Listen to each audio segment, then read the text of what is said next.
Hey guys, what's up? Welcome to Zooty Pickups. Today's video, we'll be talking about the Off-White X Nike Air Jordan 1s in the UNC or University Blue colorway.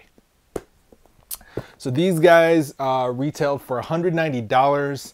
They're supposed to come out initially, I think like June 6th or something like that. That was like the rumored release date. But then Nike just kind of did like a ninja drop on May 23rd of 2018. So no one was expecting it, just like dropped randomly on sneakers. It was like a crazy free-for-all. I was not able to secure myself a pair.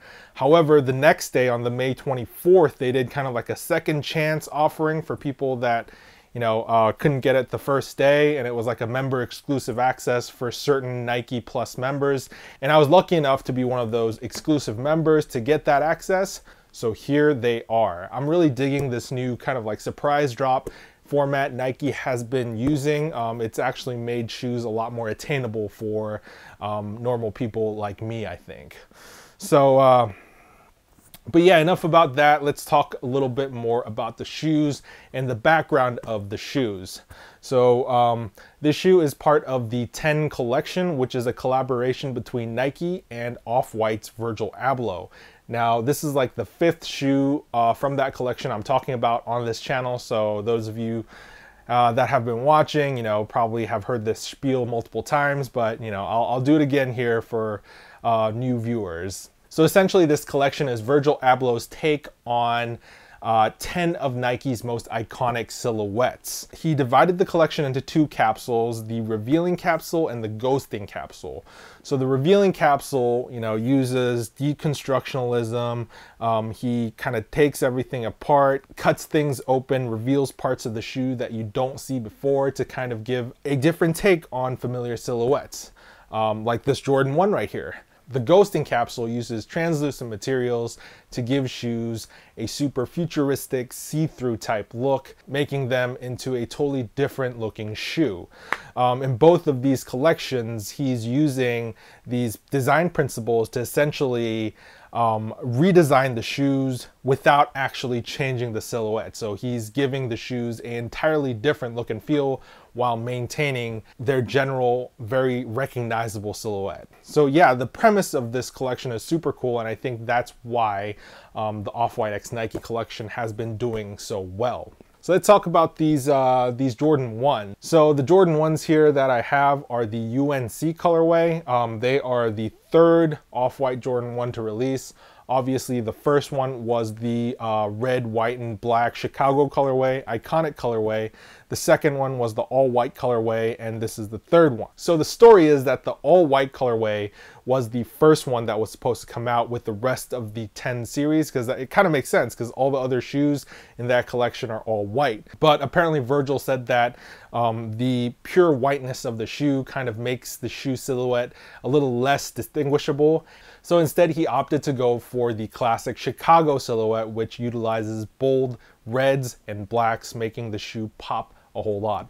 So continuing that tradition, I think it makes sense that the 3rd iteration of the shoe, he chose the UNC colorway. There are other iconic Jordan colorways out there, you know, such as the Breads, Royals, Black Toes, Shattered Backboards, whatnot. But I think the reason he chose the UNC colorway is because of the color combination of this baby blue and the orange. The 2 colors, as you can see, just work really well together. The white, the bright orange, and the blue, it's just like a very aesthetically pleasing combo. I just can't see this orange working well with something like a Bread colorway, for example. If it was black and red with orange kind of highlights, it would kind of clash and not really look that great. So I'm very happy that he chose the UNC colorway here. I think it's executed really well. So yeah, enough of the history lessons. Let's go talk about the details of this shoe to see what makes it so special.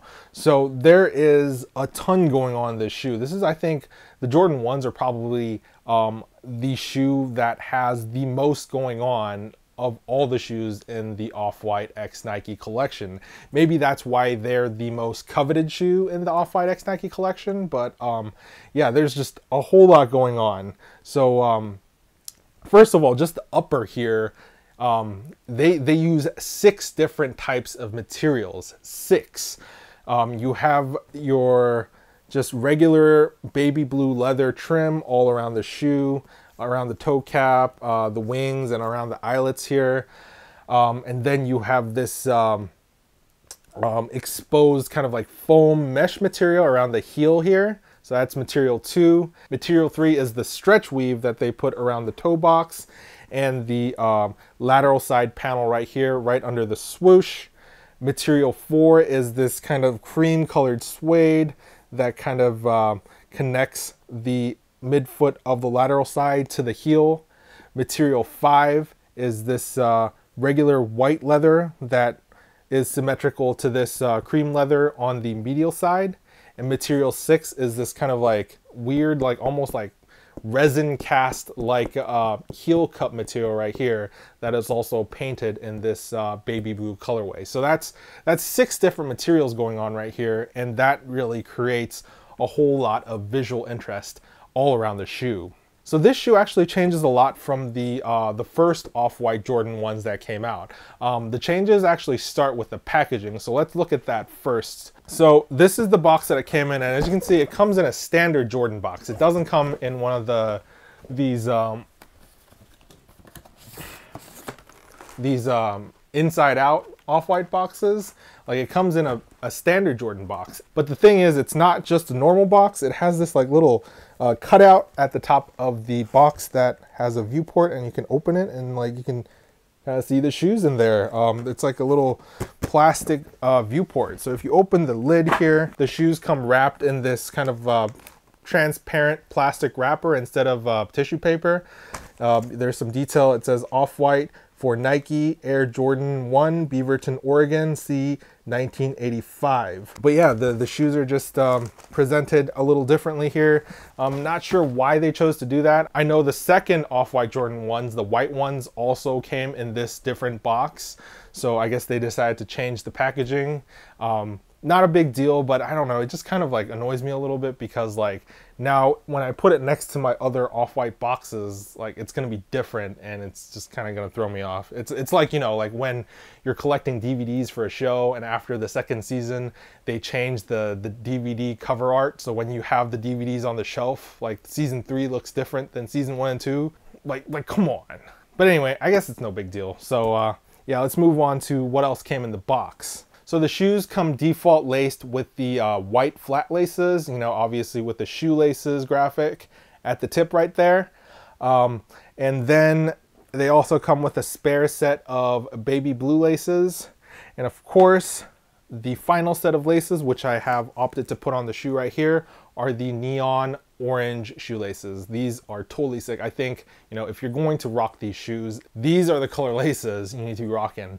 A friend of mine told me that, you know, it's best practice to have the same color laces as your tongue, and while I agree with him for most shoes, I think for these, like the orange just like makes the entire shoe pop so much. So yeah, why don't we dive a little deeper into the shoe and talk about all the little things that have changed and all the little details Virgil put into this shoe. First of all, this the stretch weave toe box and the medial panel here. So initially when the first Off-White Jordan 1s came out, the toe box panel here and the medial panel here were not covered by the stretch weave. They were just this material back here, like the material of the ankle area, which is this kind of like exposed exposed mesh over the foam. And the complaints were that this was like a super stain magnet, like anything would just like soak right into it because it's kind of like literally like a sponge. It's like a white sponge that you're wearing around on the front of your shoes. So I think they addressed that by putting a stretch weave sheet over this material on the toe box and the medial panel here to give it a little bit more of stain resistance and durability. And that's definitely a good move. I think this definitely makes the shoe a lot more durable. And this area is very prone to creasing, and I know that stretch weave does not crease. So I think this will definitely help the shoe look better over time. Moving up along the side of the shoe, you have the oversized giant swoosh right here. You can see that it is stitched with the highlighter orange stitches here on the front and the back. And there is also the signature orange tab stitched at the back of the swoosh right there. So this panel kind of continues along into this beautiful cream shaded suede panel with the contrast baby blue stitching. I'd like to point out that this panel actually has the stitch lines for the original swoosh that was taken off of this shoe, and this kind of continues symmetrically along to the medial side here, and you can see the remnants of the old swoosh right there just by looking at the stitch marks. Instead of the medial side swoosh, you have some text here that says Off-White for Nike, Air Jordan 1, Beaverton, Oregon, USA, C 1985. Moving to the top of the shoe, we have a pretty cool ankle padding area going on here. As you can see, the foam mesh area has been cut open and the foam is fully visible up top. So this really reminds me of the origins of the half cab, the Vans half cab. So Steve Caballero, he had his full cab shoe and then he started cutting the top off to make it into a mid top. So when he would take the scissors to the top of his full cab and cut off that padded ankle area, he would have shoes that looked very similar to this, the exposed kind of like foam sticking out. Maybe that's where Virgil got his inspirations. I know he does take a lot of inspirations from skate, so that could be a definite possibility. Around the exposed foam ankle padding, you have the Air Jordan 1 wings, but they are unstitched and they kind of like flop around. Inside the wing, you have the quotation mark 85, indicating the year the Air Jordan 1 was first created. And the same detail is mirrored at the bottom lacelets right here, with these being unstitched and flopping around a little bit as well. In the middle of the shoe, you have pretty classic Jordan 1 tongue. It has kind of like that same nylon material. Actually, this is another material, so there's actually 7 materials on this shoe. I forgot to count that. And the top of the tongue is also cut open and the foam is exposed. I like to point out that it also has the vertical Nike Air woven label on the left side of the tongue to kind of give it that extra bit of Virgil flair. Moving on to the midsole, it's a pretty standard midsole. There's nothing actually structurally different about it compared to a standard Jordan 1 midsole. It does have the words Air in quotation marks printed on the lateral side. And the color of the midsole, I'd like to point out, is like a slight creamy off-white color. You can see here very clearly the white here is like a pure white, and you can see the midsole is slightly off-colored. So that adds a little bit of a different texture to the shoe. Moving to the outsole of the shoe, you can see that it is just a regular Jordan 1 outsole, nothing really special to note here, except for the fact that it is done in this beautiful baby blue color that matches the rest of the shoe very well. So moving around to the inside of the shoe, we have the insole here. The insole, I tried to get it out, but it is not removable. It is glued in. I guess if you tried really hard, you could rip it out. The glue isn't that strong, but I didn't want to do that. One thing to note is that the ridges, the little spiky massage bumps in the middle of your foot, are back with this shoe. I know that the Vapor Maxes didn't have those ridges, so I guess they brought them back for the Jordan 1s. I don't know exactly the reasoning, but I kind of like him, so I'm glad they brought him back. And also the graphic on the heel has changed. There used to be some co-branding there, like an Off-White X Nike logo, but now as you can see, it's just a regular Nike Air logo. So that kind of sucks, but oh well. And no one really sees the inside of the shoes anyway, so that's no biggie. So finally, this brings us to kind of like the cherry on top feature of the shoe, and I think it is this bright red zip tie. So the zip tie definitely gives the shoe that prototype or unfinished look that Virgil is kind of going for in the whole collection. It does say Off-White CO Nike C 2018 zip tie. And there's a lot of opinions on the zip tie. A lot of people don't like it on the shoes. A lot of people, take them off. But a lot of people I've noticed also rock them with the tags on. I personally take them off just because of practicality. All the other shoes that I've had were low tops, so the tag would drag on the floor when I walked in them. But these shoes, these are high tops, so I can actually, keep the zip tie on if I wanted to and not have the zip tie drag on the floor. So that's one thing that is definitely worth noting with the Air Jordan 1s. So yeah, I think that pretty much covers all the little features and details of this shoe. I know that was like pretty long, but this shoe has just like a laundry list of cool features to talk about, and I could even go on for longer. But we must move on to the next segment, which is comfort and fit. In terms of fit, I would definitely say true to size. There's not much to say here. It's a Jordan 1.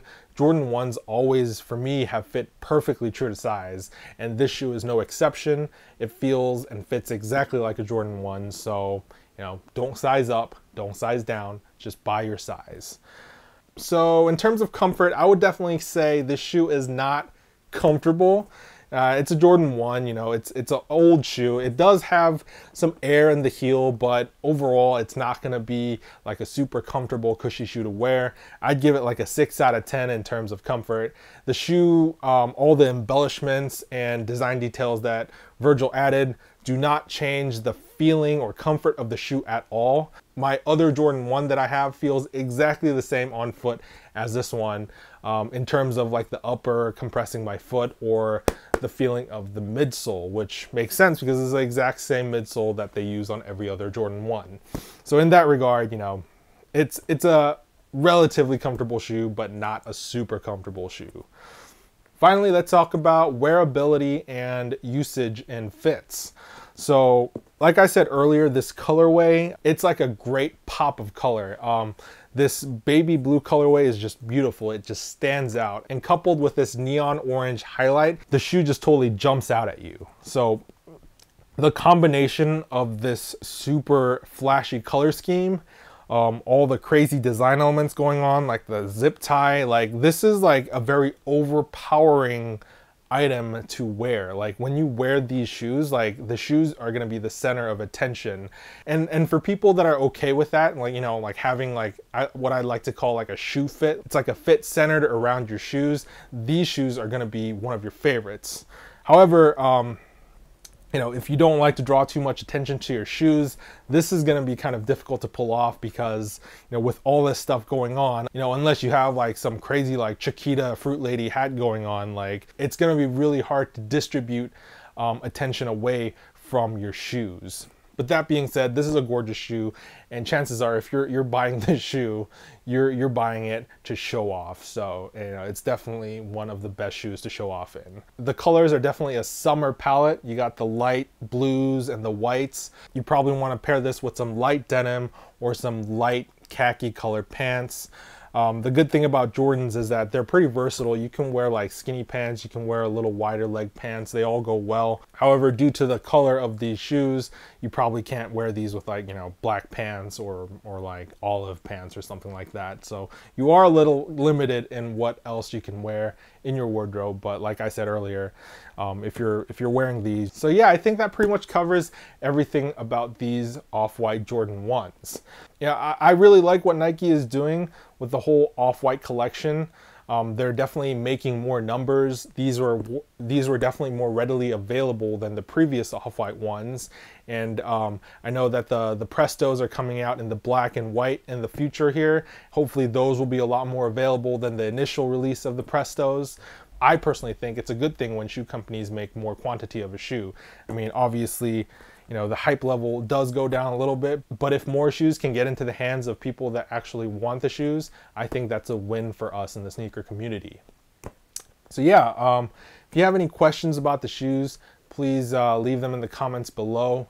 I'm gonna throw these on foot so you guys can see what they look like. And once again, thanks for watching. I'll see you guys in the next one. Bye.